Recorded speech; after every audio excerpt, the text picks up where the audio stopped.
बिस्मिल्लाहिर्रहमानिर्रहीम।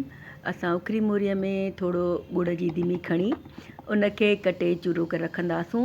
पोइ हीउ अटो आहे जेको असां अन्न जी मानीअ लाइ पचाईंदा आहियूं, ॻोहींदा आहियूं, उहो आम ॻोहियल अटो आहे। इन जा ॿ नंढड़ा पेड़ा ठाहींदासूं जंहिं चाणियूं।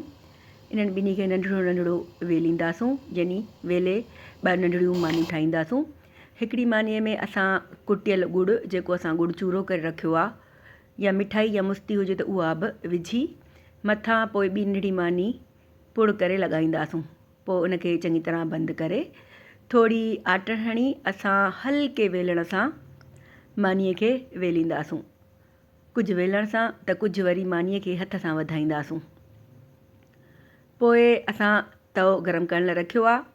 इहा जेका वेलियल मानी आहे गुड़ वारी, उहा असां तए ते रखंदासूं। हिकिड़ो पासो पचे त उथलाए उनखे असां तेल या सुठो घी हुजे त वाह वाह उहो हणंदासूं। पोइ उथलाए ॿिन्ही पासे चङी तरह विचोली बाहि ते पचाईंदासूं।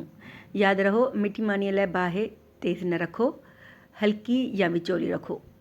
चङी तरह सभिनी पासे असां मानीअ खे आहिस्ते आहिस्ते पचाईंदासूं।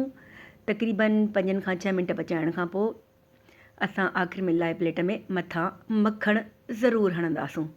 मखण खां सवाइ असांजी बुसरी त मज़ो ई न कंदी।